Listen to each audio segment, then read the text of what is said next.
Thank you, Secretary Ben Jokno, all the members of the Cabinet of the Philippines, Mr. John Tuttle, the Vice Chairman of the New York Stock Exchange, and for those kind words from Mr. Sabin Aboitis, the convener of the Private Sector Advisory Council.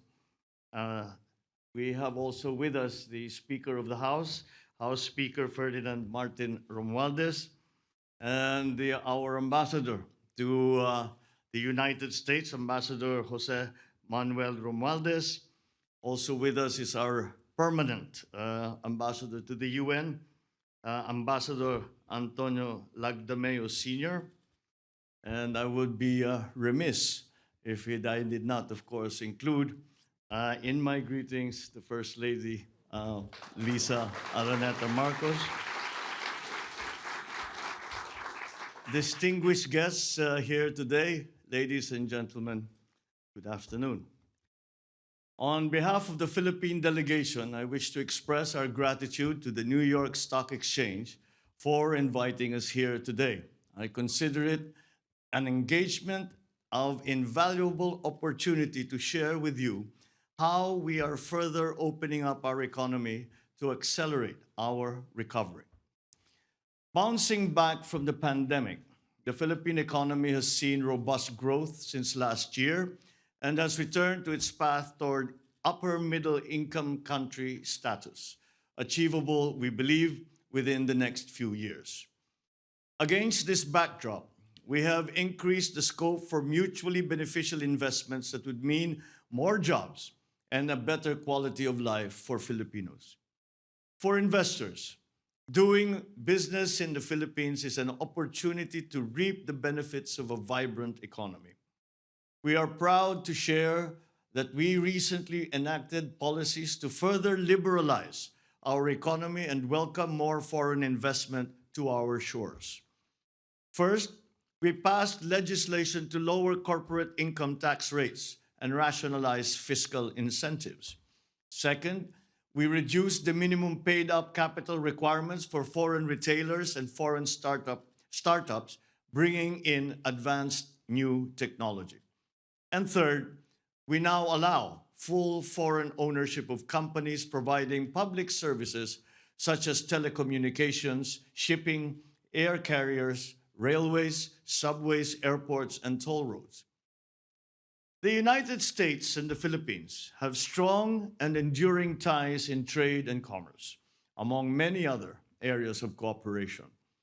The US is our third largest trading partner and second major source of foreign direct investment applications in 2021. To international investors, the Philippines offers high-quality labor, a large consumer market, and a wide range of fiscal and non-fiscal incentives. At the same time, we remain committed to maintaining sound macroeconomic fundamentals, providing a clear development roadmap. Let me expound a little bit on these important points. First, sound macroeconomic fundamentals. Our gross domestic product is projected to grow by 6.5% to 7.5% this year, by 6.5% to 8% from 2023 to 2028. The employment situation has improved following the temporary disruption caused by the pandemic.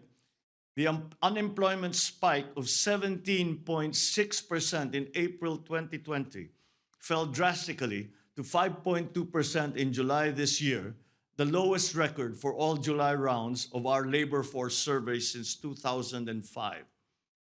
Manufacturing activity has accelerated, staying above the growth threshold of 50 for the past 7 consecutive months and settling at 51.2 last August. Trade is back to double-digit growth, with demand for trade partners boosting our exports and with domestically situated firms importing more inputs in anticipation of rising demand. At the same time, with our commitment to fiscal discipline, the country's debt-to-GDP ratio has improved to 62.1% as of end June this year from 63.5% in the previous year.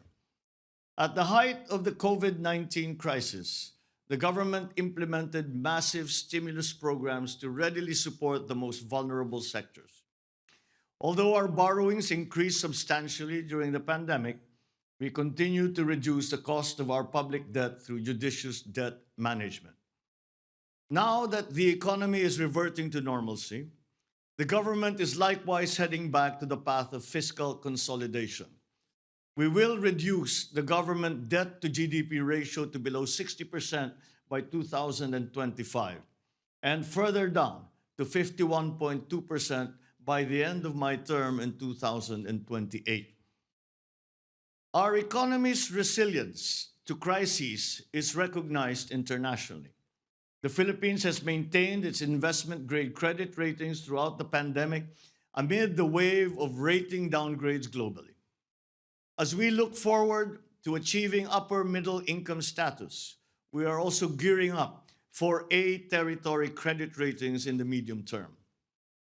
On the external front, we have sufficient buffers against external shocks, supported by steady inflows of overseas Filipino remittances, receipts from business processing, outsourcing, and foreign direct investment.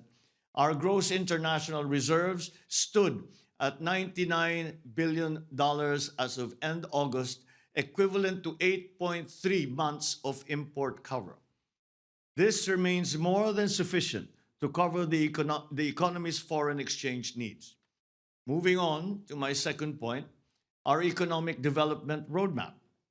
In the near term, our top priorities are protecting the purchasing power of families by managing inflation, reducing the scarring effects of the pandemic, and ensuring sound macroeconomic fundamentals.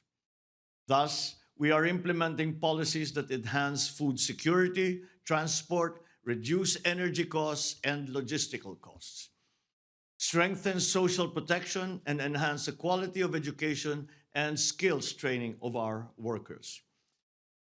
As we pursue our short-term agenda, we build the foundations for a stronger, more inclusive future.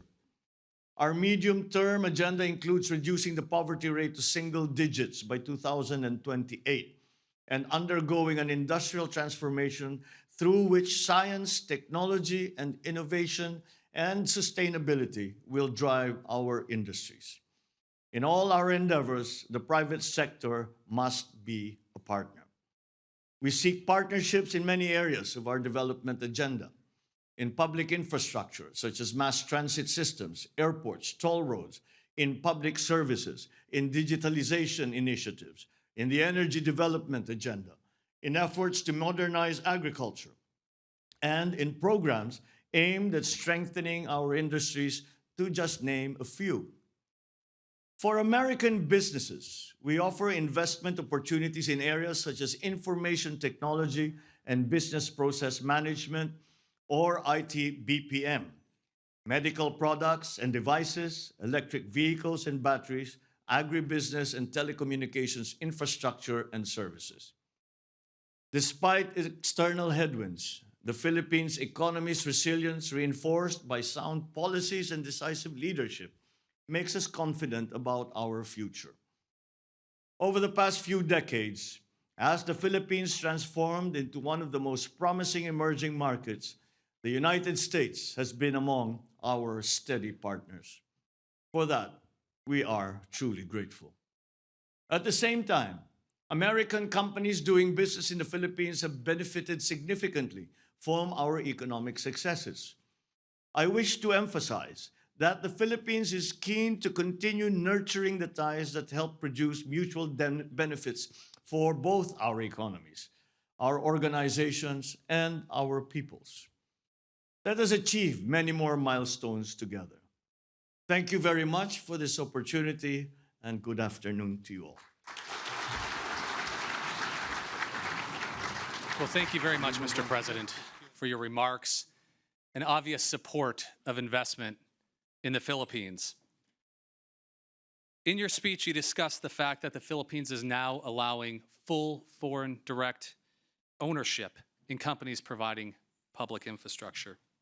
How important is foreign direct investment into achieving those economic plans of yours, Mr. President?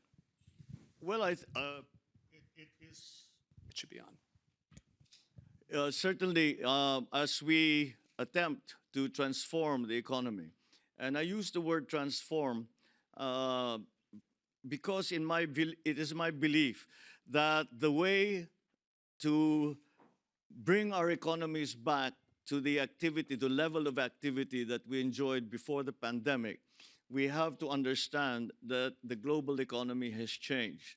And we have to position ourselves, certainly, to be able to, to take advantage of those changes, to have a head start in the new economy that we are still, as of now, starting to form globally. And a large part of that will be foreign investment in the Philippines. And when I speak of foreign investment, I speak especially of capital intensive investment. Because although we have our GDP, if we look at our GDP figures, a great deal of the contribution to GDP has been in our service sector. And therefore, we think that it is manufacturing, the area of manufacturing where we can still do a better job. And this is one way, the foreign direct investment, capital intensive investment is also something that we are going to actually to need for us to be able to achieve the targets that we have set for our economy, have set for our country. And it is going to be key as we are trying to define or determine the mix between loans and capital intensive investment. So the part that capital intensive investments play is going to be a very important aspect of this transformation of our economy that I speak of. So that is a large part of what we are doing here.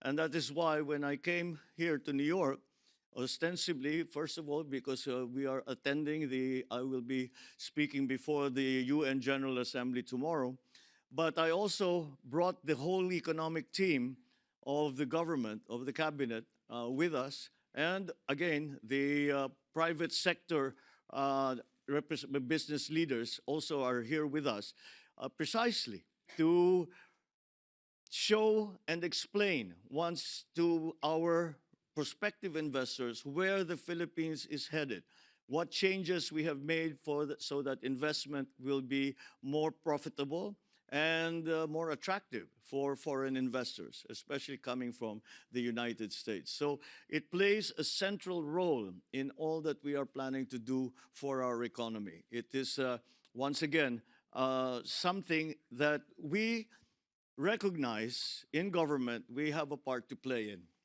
We have to fundamentally restructure the bureaucracy, the government.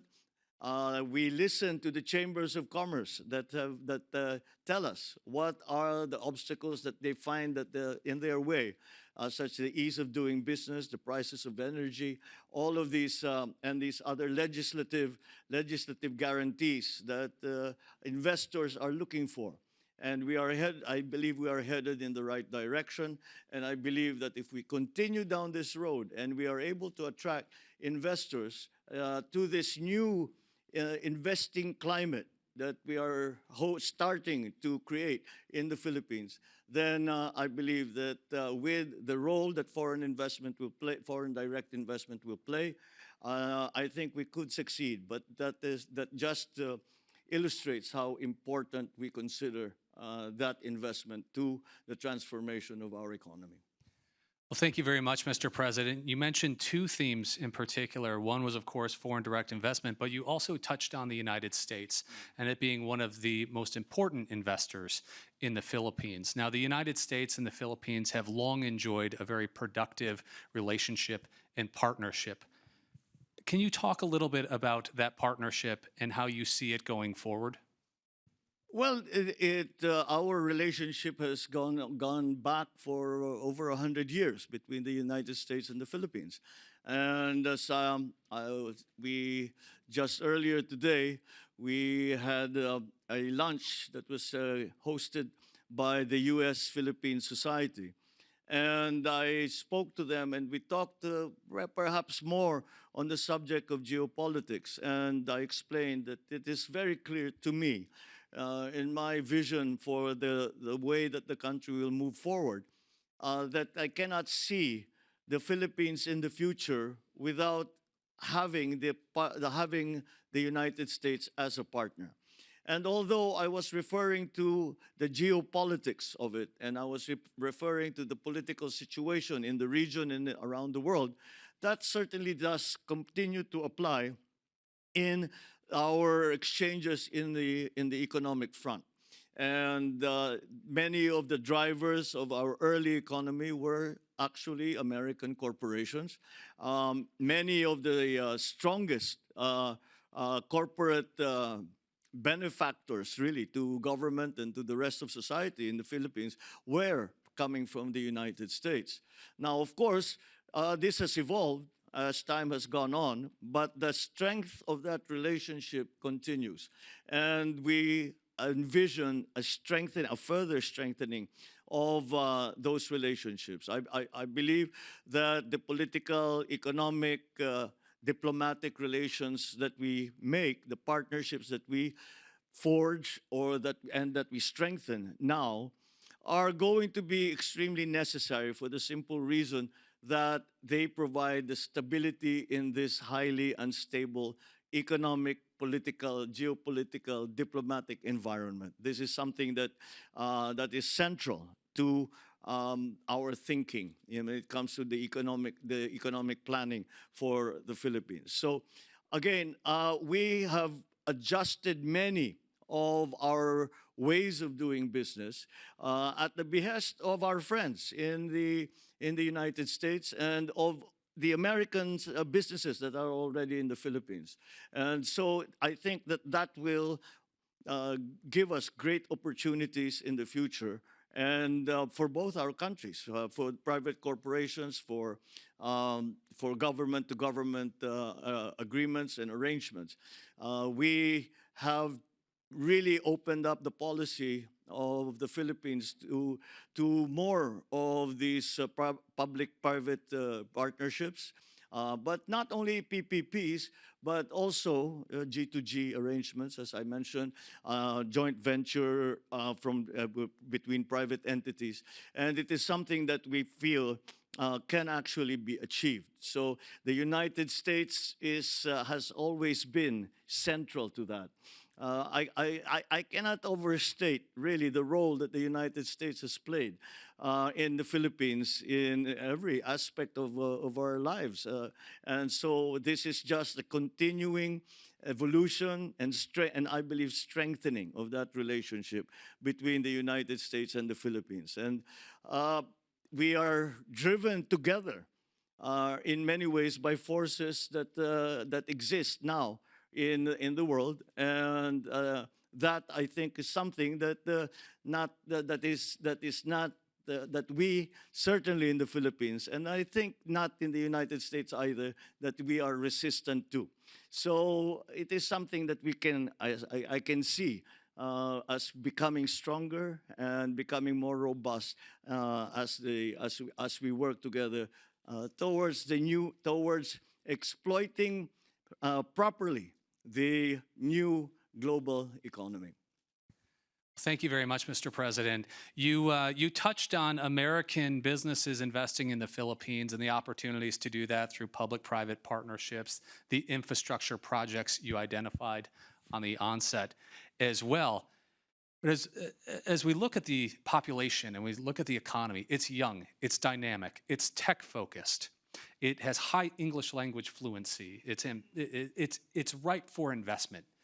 What is your message to investors in this room, those watching us from around the world, for how to invest in this next generation of Philippine companies that one day, selfishly, we hope will come here to the New York Stock Exchange to raise capital and to grow and expand and even do more things? What is your message to them, Mr. President?